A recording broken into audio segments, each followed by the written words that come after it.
Hello, and welcome to Stand Up and Redo. This is an honest podcast from me, Petra Demuse, about trying something new. And this episode is going to be focused on you trying something new. Have you ever been in a situation where you're ready to travel somewhere amazing? You haven't been there, you're super excited. You might have even gotten your plane ticket 3 months before to get that really great rate. And then the person that you're going to go with just completely backs out. They're like, nope, can't do it, not gonna be there. Things came up, can't travel with you. Meanwhile, you've taken off from work, you've done all this stuff, and you're itching to go, but you have never traveled alone, and you realize that if you're gonna do this trip, you're gonna be solo. So you back out and you just wait, and your whole time is changed. And you have to either redo your vacation, or you have to find someone else to go with, or just everything is just kaput.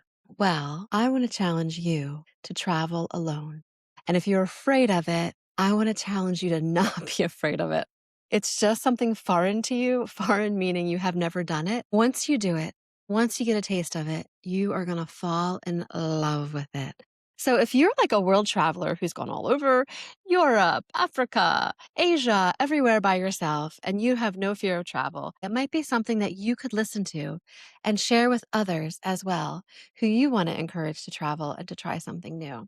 So I have to tell you, I was over 41 years old when I went on my first solo vacation. I did plan to meet my brother. My brother was 13 years younger. He was a professional waiter in the summertime in Cape May, and he was venturing to follow the tourists to the ski slopes in the winter when the Jersey Shore was pretty much like crickets, dead. There was no business in Jersey Shore in the wintertime, hardly at all.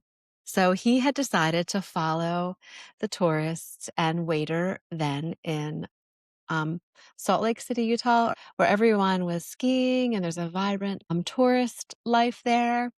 And I was ecstatic. I was 41 years old. My children were all older, so I was able to travel alone. And I got a ticket like 4 or 5 months before I was even going to go. I had asked for off from work, and I was going to spend a week with my brother skiing out in Park City, Utah, and Salt Lake City. So I thought, okay, I'm going to get an amazing room. And I did. I really researched where to stay, what was a great price, what was a good resort room. And I had like 3 or 4 nights in Salt Lake City and 3 or 4 nights in Park City, Utah. And I was going to stay in one of those really awesome, sexy resorts where you could float around in the hot pool and then you could watch other people ski while you're floating around in your hot pool having drinks. And I knew I was going to stay there at Park City. And then I knew in Salt Lake City, I just wanted something like more like quaint and special, not just your typical hotel. So I had taken a lot of time researching that. And he was actually going to stay with me. He was my brother. So he was living with a couple other guys. And for me, I was thinking that I would get like 2 double beds and my little brother and I would kind of like hang out, ski, go out on the nightlife and have a really good time. I was really excited about it. Well, like probably a month before I was going to go, he calls me and he's like, Pet, because my whole family, my name is Petra, but they all call me Pet. He's like, Pet, I'm going back home to Jersey. He's like, I'm not going to be here. So I don't know what you want to do, but I'm not going to be able to spend that week with you that we planned in February in Park City and Salt Lake City. So I was like, darn it. What am I going to do now? And I had never even gone to a restaurant by myself. I had never really planned any trip solo by myself. And I just said to him, well, I'm going to go anyway. I'm going to go. I'm going to ski. I'm going to go out to dinner. I'm going to do all those touristy things that people do in Salt Lake City and Park City, Utah.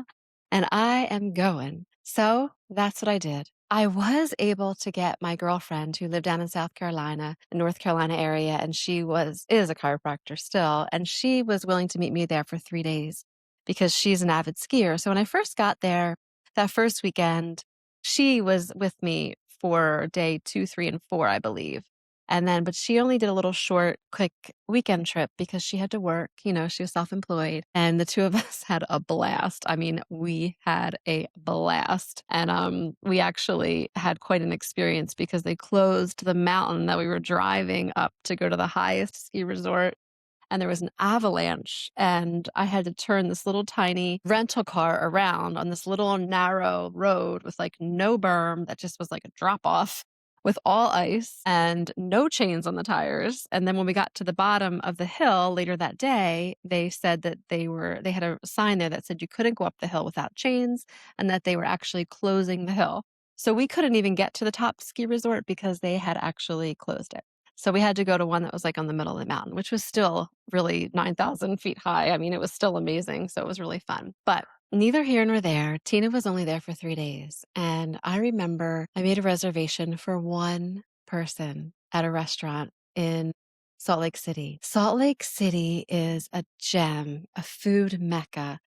So I had a reservation for one at a restaurant and I was nervous. I felt so nervous to go to dinner alone. Tina had left and I was going to be solo at a restaurant. That experience is one that if you have never done it, and even if you don't travel on a plane alone or take a cruise alone or fly to another country or take a train or drive anywhere alone, that dinner experience of eating alone and getting a table for one is amazing. I mean, amazing.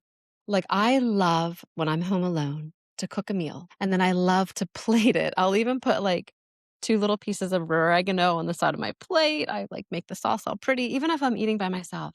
And I savor every bite of the food that I cooked. Well, here I was going to be eating at restaurants, eating like real food from chefs who cooked it and prepared it, and enjoying every bite of it. And in a restaurant alone, when you sit down at the table, all your senses are heightened, like beyond what they could be if you're with another person. Your sense of sight, you just observe the artwork in the restaurant. You see all the visual colors. You notice the waiters and the waitresses. You even notice some of the other people sitting in the restaurant. And you hear things. You hear things more. You hear the music in the back. You might hear the clattering of the plates. You might hear other people's conversations that are just fascinating sometimes to be the eavesdropper when they're not even paying attention to you are so interesting. And then the food, when you get your food, every course you taste, you savor, you visualize it, you even look at it more. You just enjoy it so much. Eating alone is amazing. And I'm saying that because traveling alone is amazing too. I think when you travel alone, believe it or not, I actually feel, I don't want to say safer. That's not the right word. I feel like when I travel with another person, sometimes when you're with another person, you really rely on the other person to do double checks, to read signage, to look at things. But when you're alone, everything is kind of smooth and easy. You recheck your baggage ticket with ease and grace. You look at the signage with ease and grace. You pay attention to things. You talk to people. You ask questions with ease and grace because you don't have another person there distracting you. You're not in deep conversation or talking about something totally off the wall that's unrelated to travel and you pass by a sign or you miss something that you would see if you're alone. I feel like actually when you're alone, you're just more in tune to what your surroundings. You just are. You just are not distracted by anyone. So in my way, when I travel in an airport or on a train or even getting a bus or an Uber, my senses are heightened. I'm paying way more attention and I don't feel afraid. I don't feel afraid. I felt really nervous that first trip to Utah alone. I remember then going to the really nice resort in Park City and I remember going down to the pool alone and floating around. I remember going to the bar alone and sitting and having a drink by myself and just feeling nervous, uncomfortable with it a little bit at first. But trust me, it's not much more than the first time when you do that. Because if you do it the first time, you just find that it is so pleasurable that you don't mind doing it a second time. And then traveling alone just becomes something that you might even crave. So the Utah trip was kind of funny. I will tell you some things that I will talk about safety for a woman and alone and a man, because I talked about this before in a podcast. But one thing to really be considerate of is not staying out past midnight. I know it sounds crazy. And my grandma always said anything that you do after midnight is dangerous and no good. You're up to no good if you're out after midnight. And I'm going to say that because I'm going to tell you a story about Utah. When I was in Utah, I went to Park City and my little brother connected me with one of his buddies, and his buddy's girlfriend was there at dinner. So I met the two of them at a bar and we sat and we had some really good drinks. And then we actually sat down and we had a really nice meal. Well, he was a ski instructor and he had to go back. He was tired and he said, I need to get back because I have to get up really early in the morning for work. And his girlfriend, who was significantly younger than him, and I don't even know if they were a couple, but they were there together that evening. And she said, hey, Petra, would you like to go out with me and just like kind of bar hop? Park City is so fun at night. And oh my gosh, I was so excited. I had gone because I'm kind of a country bumpkin girl. I was a mother with 3 kids, working as a nurse who just wore scrubs. All I wore at home was scrubs and workout clothes, literally. So when I was in Park City, Utah, I had purposely gone to some secondhand stores and got some really expensive, like super nice, like high end designer sweaters.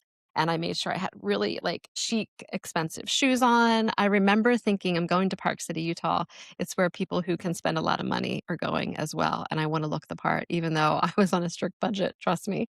But I had so much fun going out. We did some hopping from bar to bar in Park City, and it was mostly I was like 42. So I actually felt like one of the older people going out because it was a lot of college men. There were very few women even. I guess college men or college boys or whatever you want to call them ski a lot more than women because I literally felt like when I walked into any bar that her and I were like maybe one of 5 other women, and I was the old one at 42. They were all young, like in their 20s, which didn't bother me at all. It actually made me feel like I could just let loose and be crazy wild and have fun. And the girl that I was with was wild. I mean, wild. She was attracting a lot of different men. She was very pretty. For me, it made me have a lot. Of course, I had a lot of fun because I'm kind of quiet and reserved. And one guy from the band was jumping down and dancing with me on the floor. And I was like, yeah, this is great. Well, I was talking to her when we got to this 3rd bar, and she ended up knowing the band there. And as she's like proceeding to really be extremely flirtatious with one of the guys, she tells me that she plans on when the band stops playing, she's going to go to Salt Lake City and continue to party on and then go have breakfast somewhere, which I have no idea where. And I was invited to come with them. And I'm like, okay, I'm 41. I'm married, first off. I can't close the bar and go home with the band or go party with the band. So I'm thinking, oh gosh, what do I do? And it was late. It was like, I think 2 in the morning at that point, and I should have left before midnight, right? Yes, I should have left before midnight. I'm going to give you a little tip when you're traveling alone. Go to your room before midnight. And I said it in another podcast that I talk about. I say it clear when I talk about riding home with a creepy Uber driver in one of my other podcasts. Go home before midnight. Because what happened to me is I said to her, it was getting close to like 1 or 2 when she tells me this is how she plans to get home. And I didn't have a car there. I guess I took a taxi in and I was going to take a taxi home. Or I think I might have had the little rental car there and realized I drank too much and realized I was going to have to take a taxi to the hotel and then get back into Park City, the main strip, the next day and get the little rental car that I parked. Either way, I knew I wasn't going to be driving myself home because I had a couple too many drinks to drink. And I will not drive if I have more than 1 drink out in the evening. So I went outside at like 2 and I got through to a taxi. I was excited. I had this taxi's like card. I had asked the hotel about ways to get travel and I had gotten different taxi numbers. I had multiple cards in my wallet of different taxi services to use. That's another thing. When you go to the hotel, ask these questions wherever you go. Ask, what are the most dangerous roads that I need to stay away from? What is it dangerous? And most people will be nervous to tell you if it's dangerous or not walking around town after 10 o'clock or at night home from a restaurant. But some of them will say, no, this is a really safe street. There's lots of other people walking around, even when the restaurant closes at 10 if you eat dinner late. Because I like to eat dinner late at night. I like to eat dinner at like 8 or 9. And then I come back to the room usually after 10. So asking the hotel person all those questions, asking them for nowadays, you can use an Uber, but some places, if it's real snowy and it's a small town, they don't have Ubers. So even asking a question like, can you get an Uber at midnight or can I get an Uber at 11? And also, what are the most dangerous streets to go on and where should I stay away from? What areas in the evening should I avoid? But again, be home before midnight. And I am the pot calling the kettle black because I actually twice in my alone travels have stayed out past midnight. But now my stand up and redo is that if I'm traveling alone, I'm back at that room before midnight. So this was like maybe 1:32 in the morning, and I was calling the taxi and I was relieved. They answered the service and they said, "Yes, we will send a taxi to pick you up." So I was like, "Okay." And they're like, "It'll be there in like 15 minutes." So, I'm walking around saying my goodbyes and I say goodbye to her wherever I could find her. Cause at this point, she was like done. I mean, she was like, I don't even know if she knew I was still there. I don't even know if she knew I came with her that night. All I know is she was partying and I was out of there. So I basically went out onto the cold, snowy Park City street, and it was very quiet in Park City. When I went into that bar, Park City was kind of bustling and there was like a lot going on and it felt a little bit vibrant. Well, when I went out at 1:30 in the morning, Park City was like sleeping. It was quiet. It was very quiet. And I was waiting for my taxi and waiting for my taxi and waiting for my taxi. I freaked out. I called whatever happened. That taxi wasn't coming. I ended up calling another service. Again, going out, waiting for the taxi, freaking out, panicking. It's getting close to 2:30 in the morning and the band is slowing down. And the one band guy I could tell had, I don't know, how would I say, a heart for me? Like he had a heart for me. No, he had the hots probably for me. And he was really flirtatious with me and he was very sweet and he was younger. And he said again, he said, "Listen, we can give you a ride home, ride back to your room." And I said, "Are you sure?" Because I kept coming in and realizing that the taxi was not going to come get me. And it was almost scary to just stand out on the street forever by myself. And I noticed that every single person at the bar was leaving and the bar was very, very empty, went from extremely busy, shoulder to shoulder dancing to nobody there. And he proceeded to made me feel a little bit safer than her because she was totally drunk and he seemed like he was really with it. Well, they were loading up all of their equipment into the back of like a pickup truck, and the pickup truck was very small. So all five band members and me and this girl, I don't remember her name. She was very sweet. She was very fun and she was a real party wild animal. The two of us climbed in the back of the pickup and lapped it with this band. And they kept saying, "Come on, Petra, come with us to Salt Lake City. Come on, we're going to have so much fun. We're going to go party at this place." I don't even know where it was. It might have been somebody's house. And then we're all going to go out to breakfast. Basically, they were going to stay up all night. And I'm like, well, let me put it this way. I have a husband. So first, I need to get back to my room. And second, no, I'm not staying up all night and going away from my rental car, my hotel, all the way to Salt Lake City from Park City, which isn't really that close. It's pretty far away. I actually feel like it's more than, I don't know how far away it is, but it was far enough away that it would be a hike to get to Salt Lake City from Park City. So I was very fortunate that that band took me back to my room. But what if things went awry? So I'm encouraging you to travel alone. And I'm telling you that my whole entire trip alone was phenomenal. Dinner alone. Then I actually the next day had my little iPad and I was looking for places nearby to go and I found a hot spring.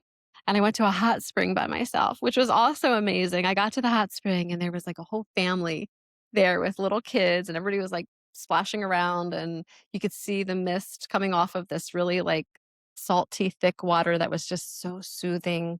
And they all left.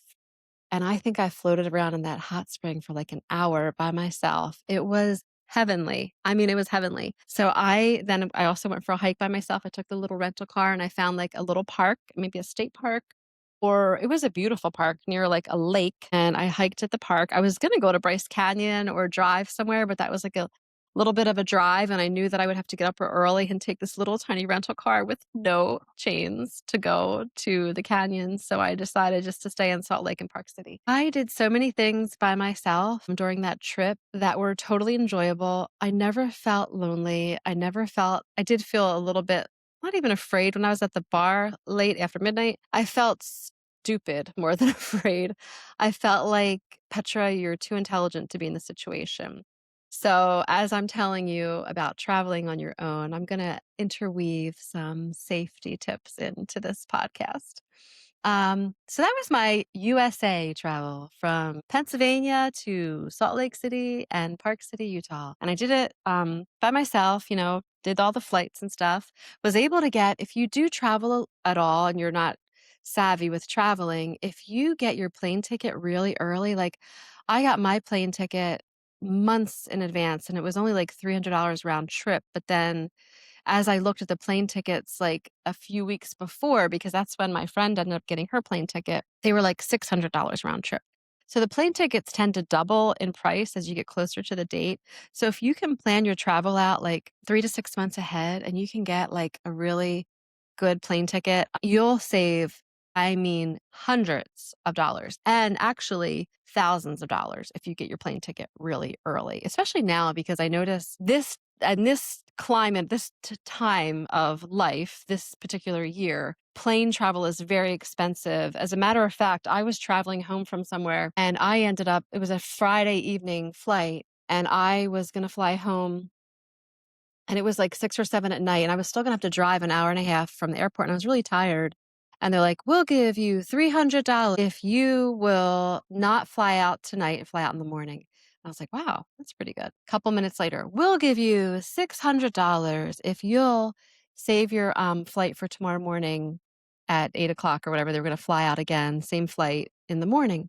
I'm like, "Wow, $600, that's great." I'm like, but just listening because I was gonna go home Friday night. Then they said, "We'll give you $900 and a free room and a meal voucher if you will give your ticket up," which means that the other person that was probably going to fly in that spot was going to be paying buco bucks for that seat.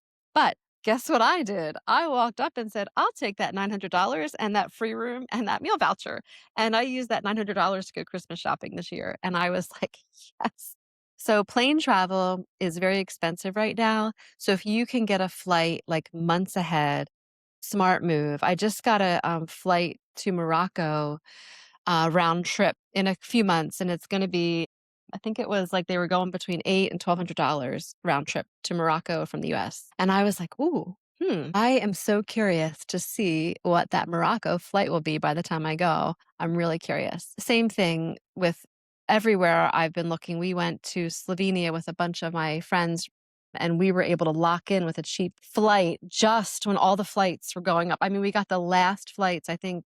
I feel like they went up like $300 or $400 even the next couple days when we locked in on our flights and we were talking about it. We're like, we need to lock in now on these flights because they really will go up hundreds of dollars if you don't lock in at with a good rate right when you see. And don't, if you know you're going there, you know you're going to go to that place and you see a flight and you notice that they went up a day from yesterday, lock it in. Lock it in because it's going to go up. That's my tip to you on traveling. I am going to filter some travel tips in to this podcast. But I need to tell you about my European travel. I was dating this guy and we were pretty much, he was a big traveler. He liked to drive when he traveled and I liked to fly. And I had taken 2 weeks off. And I sometimes at that time was working in California. So I knew I had to work in California for a week. And after that work week of being there for one whole week, I was going to start my 2 week vacation. So I decided in my heart with him, we decided together that we were going to do a trip where we would drive in for 2 weeks, kind of take our time, well, driving from California back to the East Coast. And I was so excited about this trip. I was like, yes. And we had been dating for 12 or 14 months. So we were very comfortable with each other. We had traveled some far distances before. Oh, this is really bad. We were going to do that. In August, we were supposed to drive across country and we had it all planned. He was even going to bring my dog with him to California where we were going to meet up and with my dog and him drive that 2 weeks cross country, which I still want to do that. I have not done that yet. And that is my fantasy to take 2 weeks off and just drive across country. And I would love to do it. I don't even care. Maybe I used to think I wanted to do it in some kind of a van that I could sleep in, but now I just think it would be cool to do it. I like to be high up. I mean, sports cars are amazing and stuff, but I want to be high up. I would love to do it just in my own Ford F-150 Raptor because I'm high up and I can see and I know the gas mileage would be wicked. But, maybe it would be fun to have something you could sleep in. I could sleep in my Raptor if I was alone, but maybe it would be fun to have like a van. But I almost think it would be more fun to just jump from little like Airbnb or little inns and little towns or even hotels and cute, quaint, like towns along the way. I think that would be kind of fun. Maybe freaky fun Airbnbs that are unique, like maybe sleep in like an Airbnb treehouse or do weird stuff, like just travel across the US, book your sleeping places that are like not just your regular old Hiltons or Marriotts, but some cool, like maybe stay at a farmette or stay at a coastal cottage or stay in a treehouse. So I need to find that crazy person that's going to do that with me. And hence why I'm single because I can't find people like that anywhere. But either way, I was gonna do that with this guy, and I needed to we needed to end our relationship in July, literally, like, 3 weeks before our vacation was planned. And I was a little bit ticked at him for breaking for the anyway, it doesn't matter. I We broke up, and I needed to figure out what to do with that 2 weeks off, and I was not going to I don't wanna say lower myself. I was so mad at the breakup that I thought, "There's no way I'm gonna cancel this vacation," because it was, like, due I was due for a vacation, and there's no way I'm not gonna do something really amazing. So I was like, "I'm gonna go to Europe." I have never gone to Europe. I've been out of the country to, like, the Virgin Islands and Mexico but I had never done any European travel really by myself. Like I said, the furthest outside of our country I hadn't even gone to Canada at that point. The only place I ever had gone was the Virgin Islands and Mexico, which does that really count as any kind of really, like, crazy travel? I don't think so. They're like tourist places. Well, I knew I didn't wanna just, like, go to Europe by myself, which I know that so many people travel to Europe, and I've heard it's really easy to do travel through Europe, but for me, I had never gone anywhere, so I just immediately started looking online for trips to do, and I found this trip to Ireland, and it was, like, one of those trips that only 10 people could go on, and it was Love Ireland tour group, which was I loved Ireland tour group.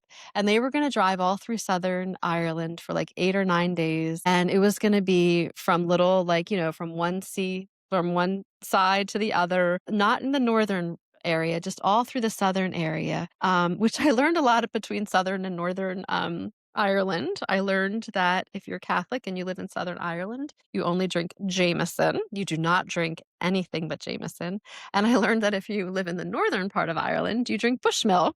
And I learned that most of the Catholics, of course, are in the southern part of Ireland and Protestants are in the northern part of Ireland. But I also learned that if you go out with an Irish man for a whiskey drink at night to like a really cool tavern, and he says, "What do you want to drink?" And you say, "Oh, I haven't tried this whiskey yet. Let me try that one. I haven't tried that one yet. It's one I've never seen before." And there's like a couple whiskeys up there. He'll go, "No, no, no, no, no, no, no, no, no, no, no, no, no." I looked at him and I said, "Well, then why did you ask me what I wanted to drink?" And I had Jameson neat. And I also learned that evening that the difference between neat and straight up is neat is just poured warm out of the bottle, and straight up is when you shake it over ice or you chill it over ice, but, you're drinking it straight up and chilled over ice. And I also learned that if you're with an Irish man in Southern Ireland, that you only drink Jameson neat when you go out with him. You do not drink any other whiskey. And that was just fine with me because it was really delicious. And it was really about just hanging out at the Irish pub with this really nice Irish man for 2 drinks. And it was very innocent and very sweet. And it was a very nice evening. But that whole week, I was the solo girl, and there was another solo young woman too who was at a life-changing point in her life. She had a young child, and she had just I forget what her story was, but we both had these, like, stories where we just needed to get away by ourselves. But every other person on the little Mercedes bus that we were driving around through Ireland, or Mercedes van, was coupled up. And they were all from a lot from Canada. There was a couple from Florida, all couples, and very interesting diverse careers, different professional jobs. A lot of them were very professional. All of them were professional, which was nice because I just love hearing diverse about just careers that I've never heard about and just the things that other people do. I mean, just learning about other people and that there's even some of these jobs that I had no idea even existed when you travel. And that's another thing that's neat for me with work travel. I meet people that have the most amazing jobs. I'm like, oh my gosh, I didn't even know that that was a job. But the point is I was a solo person traveling through Ireland. And the one thing I can tell you for a tip, I got there to Dublin at like 5 in the morning. I'm not even kidding. It was before 6 a.m. I got into Dublin and it was the city was asleep. And I know everyone acts like, oh, Dublin is overrated. Well, I feel like Dublin is underrated. I had the most beautiful day in Dublin. I got to the hotel with my big old suitcase and I left it at the front desk. And I proceeded to, before the sun, as the sun was coming up, maybe walk around Dublin when it was just so quiet and so peaceful. And I got to see the city come alive. And there's just Trinity University, and then there's just so much in Dublin to see. And I just took every tourist attraction in that city, and the city's not even that big. And I walked everywhere. I walked everywhere. I think I walked 8 miles that day, if not more, just before I got to the hotel at 3 and checked in. So I came back to the hotel at 3. So you figure from 6 a.m. to 3, I ended up walking through Dublin. And I had a raincoat on, and it was neat. It rained off and on, as they say it does in Ireland. And Ireland for me that week was very much like that. It rained all the time. And I was prepared. I will tell you, when you solo travel or when you travel with another person, wherever you're going to go, watch YouTube videos. I watched YouTube videos all week about how to dress in Ireland. And I knew a good old sturdy raincoat, shoes that were waterproof and comfortable. And next time I'll get some more. I had like these Gore-Tex running sneakers and I was wearing them with literally like squirts all week. I mean, I looked like quite the sight, but it didn't matter. I still had a blast. And I did have some dress shoes that I wore here and there, but anyway, the irony of it was I ended up going past a Teeling whiskey dispensary or distillery. I'm sorry, distillery, not dispensary. And as I was passing it, I didn't even know what I was passing. It started to pour rain. I mean, like pour rain, like so heavy that I needed to take shelter. So I ran into the Teeling, the Teeling's whiskey distillery, and they had like a 2 or 3 hour tour that you could take. And it was really not that expensive. I think it was $20 to $40. But I paid for the tour because I thought, well, you know what? I have to wait till it stops raining. I don't have anything to do. I might as well just pay for this tour. And it was so funny because I'm on this tour and I'm sitting at this like table. We're doing whiskey tasting in this room and we're all sitting there with our little glasses. And I started talking to this group of like 4 or 6 people, and I was the only one that was not in their group sitting at the table. And we're all having a conversation. And I'm like, so where are you all from? And I'm from Cape May, New Jersey originally. I thought it was just hysterical because like, we're from Stone Harbor, New Jersey. And I'm like, what? I said, I grew up like, I don't know, 6 miles from your town because it's just like a couple shore towns away. And I just thought that was really funny that here I am in Ireland at a Teeling whiskey tasting with a family from pretty much my neighborhood almost. And we thought that was hysterical. But that whole trip was amazing. And I have to tell you another funny thing about being alone. Everyone in that tour bus really made me feel comfortable. There was a couple like that, if they saw that I was alone, they're like, Petra, do you want to have lunch with us? We're going to go shopping here, but then we're going to go over to that little restaurant and have lunch, when we were in like a little town. And they just all made me feel really welcome and really good. And they look after you when you're alone. I do feel like people in general are good. And I can tell you that everywhere I go, I do run into some that are a little bit creepy and scary, and you're always going to do that. But for the most part, people are really good. Doesn't mean that you act naive though. But I have to tell you a funny part of this story. I had broken up with that guy, and I was really, even though I'm laughing and acting like this trip was amazing, it was a nice distraction. I was really heartbroken. I literally sat on that Mercedes bus and I had a journal like this thick. I think I wrote every day in that journal just to try to release the heartbreak that I had from this breakup. And breaking up is really hard to do, hence why I don't really like to date now because the breaking up is just hard. That song, Breaking Up, is hard to do. I just don't have the energy to do it anymore. I don't have the energy to fall in love right now and break up. But at that point, I had broken up with this guy and I made this joke when we got on the bus. I said, I need to get as many pictures with as many hot Irish guys as I can while I'm here and put it on social media because I want to like show off that I'm having a good time to this guy who obviously broke up with me. We broke up for another person, which is fine. But they were laughing and they go, Petra, there aren't any hot Irish guys. I'm like, what? She's like, did you ever hear of a hot Irish guy? I'm like, what? I'm like, well, Gerard Butler, but no, he's Scottish. He's not even Irish. I'm like, okay, well, what hot Irish guy is there? Okay, there's definitely hot Irish guys, but either way, they just made the whole entire thing about me trying to get pictures with a guy a joke. I got a picture with a men's soccer team, the whole soccer team. They were like in their 20s. They were in college, obviously. And the one guy looks at me and I told him, I said, look, I'm getting a picture with your whole team because some guy just broke my heart and I need a picture with a bunch of hot guys. And they made me feel so special. They're like, "Come here," and they all wrapped around me, and the one guy's like, "Do you want me to kiss you?" I'm like, "No." And then I got a picture with a guy in a kilt who was pretty hot, and then I got a picture with some other hot tourist standing by a river. I mean, it was just hysterical. I was getting all these pictures with just hot guys on the whole trip, and the whole little 9 bus, there were 9 of us on the Mercedes bus, were all helping me to get pictures with guys. But the one story, I have to tell you the story because this is gonna crack you up. This is hysterical. We were walking to the Blarney Stone, and we were going to go up into the big castle. The Blarney Stone's if anybody knows anything about the Blarney Stone, it's not like a stone on the ground that's big and you walk over and you kiss it. No, no, no, no, no, no. You have to climb to the top of the castle, get to the top of the castle, get in the line, and then you have to contort your body backwards in a flip to kiss this Blarney Stone. And then when you're contorted backwards to kiss the Blarney Stone, you can look down and see the earth way, way below you. And there's some guy like bracing your legs, and it truly does feel like you could fall, even though I know you can't fall. But we're walking to the castle and we're kind of like in this line shuffling through a crowd. And there's 3 very attractive men. I mean, very attractive. They were young, they were in their 30s. They had like black skinny jeans on, black, like hot dress shoes, and they all had black button up shirts on. And they all were dressed so similar that obviously they had made an effort to wear these black skinny jeans, black shoes, and black button up shirts. I'm like, wow, they just look really good. So I'm like talking to them and just asking them lots of questions. And then finally I go, you guys look really handsome. And then I said, why are you all dressed alike? And the one guy goes, well, we're priests in training. Well, I could hear the couple behind me just starting to giggle. And then later on, we're in the line at the Blarney Stone for the Blarney Stone, all the way at the top of the castle.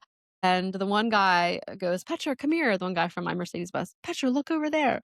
And we look down, and in the grass, way, way down in like this little like grassy field that was all manicured, the 3 priests are sitting in a circle, like leaning over praying. And they're like, there's your hot guys. They're all praying. And they're like, what did you think when they said they were priests in training? And I'm like, well, they weren't priests yet. And it was just so funny. And later, this is how much people were talking about this whole priest in training, and Petra was trying to pick up priests in training. Later, I was at a gift shop like a day later, and I ran into this woman and we were talking, and she goes, oh yeah, I'm in the other tour group. We've kind of been colliding with each other with this other tour group, and it was a big tour group and we were a little tour group. And she's like, I said, oh yeah, my name's Petra. And we were having a conversation with each other. And she goes, oh, you're that girl. I'm like, almost 50 years old. She's like, you're that woman who was trying to pick up the priest. So this trip was hysterical. So I was traveling alone and I was very much loved and embraced by this tour group. I can tell you, traveling alone gives you a lot of freedom to, I mean, really just, you have you pay a little extra for your tour, but you have like a private room. You have all this ability to choose what you want to do completely. Like if there's 2 or 3 options, you can choose what you want to do. You don't have to be like, what does that person want to do? Oh, what's he going to do? You do it yourself. You're like, I want to do that. And you just go do it. You can wake up and take like a 3-mile walk real early in the morning. You don't have to worry about getting back in time to have breakfast with another person. You can stay late and talk to a stranger at a bar somewhere and just enjoy their company, not trying to pick them up, just enjoying their company. That whole trip was, oh my gosh, it was really fun. But I just want to encourage you to stand up and redo. And I want to tell you about this other little tip. I have, of course, a passport and I have my driver's license and then I have some cash. And think about this. I wanted to have that with me. I don't carry a big old purse around. I purposely don't carry a purse. So for me to give you a travel tip about packing light, that's what I'm going to tell you. Pack light. And I'm going to show you something. My friend Mernez is very well traveled, and her husband travel all the time. And she gave me a money belt for that Ireland trip. That money belt saved me. It was just real stretchy, zippery. I could put my passport and my driver's license in it. So I'm getting ready to go to Morocco. And I got this from Amazon. It's called an Alpha Keeper. And this money belt right here has a clip on the side, but not only does it have a clip, it's really stretchy. And this money belt is going to hold my passport, my little tiny wallet, my driver's license, my cash, and I'm even going to put a little comb in there and probably maybe some lipstick if it doesn't look too obvious. I might put the lipstick or chapstick in my pocket. Maybe a couple little Tylenol. I'm going to free to be everything that I would need for when I'm traveling through Morocco and I can keep it under my clothing. And sorry if it's blurry right now, because right now my thing looks really blurry. I think because I'm moving around a lot. Let's let it adjust. Is it getting adjusted? I don't know. Here I am, just looks blurry still. Either way, I want to suggest the money belt. And I can tell you this was the best thing that I took with me because I am not about to leave my passport anywhere in a room or anywhere in Morocco or anywhere. I just had something in my little hometown of Cape May stolen right out of my truck. I left my truck unlocked when I ran into somebody's house, and I had a little tiny charger that I use everywhere that I absolutely love in my truck. And someone opened the door and took it out. I couldn't believe it. I was like, I can't believe it. It kind of broke my heart a little bit. So you never know wherever you are that things can be stolen from you, and you cannot leave stuff in the room. I'm telling you, do not leave your passport in the room. Do not leave your driver's license in the room, and do not leave a large amount of cash in the room. Take it with you, but hide it, conceal it. Even if I have to put this up on my boobs, I'm gonna put it up on my boobs. It's gonna be underneath my clothes and it's gonna be concealed. And this one is the Alpha Keeper. I'll tag the Amazon thing at the bottom of this when I publish this. But am this was something that was so exciting for me to share with you. And my stand up and redo is that now I want to go on more European travel. I want to go to Italy with someone though, but if I can't find a person to go to Italy with me within 2 years, I'll probably figure out how to go to Italy by myself because I'm not going to wait to have that perfect person to travel with. I would love to have a person to travel with. Love to have that person. I do have friends that travel. I have a girlfriend that's gone to Morocco with me. I've gone on an amazing trip a couple years ago to Slovenia with some of my bike rider friends. And I know that there's people that I can travel with. But I'm not going to hold off on traveling just because I have to go alone. I will go alone and I will enjoy it. And I challenge you to go alone, to travel alone, whether small, close, far, or near, travel alone. And I've done the Blue Ridge Parkway twice completely alone. And I can tell you, when I'm depressed, one of my favorite memories is going back in my memory bank and remembering driving on that Blue Ridge Parkway by myself. It was just the first time I did have my dog Inky with me. So I wasn't completely alone. But the second time I didn't have her and I was alone. And I can tell you that drive on the Blue Ridge Parkway was one of my best memories ever in life. And I was alone. So I challenge you to stand up and redo and try traveling alone. And as time goes on, you will hear podcasts from me about safety and being alone. And I wish I kind of filtered a little more into this. But for now, I just want to encourage you to take a chance, travel alone, experience going to dinner alone. It's amazing. And my stand up and redo is that I know I will make that trip to Italy by myself if I have to, without any reservation. Well, with a reservation, but without hesitation. And that's my stand up and redo. Thank you.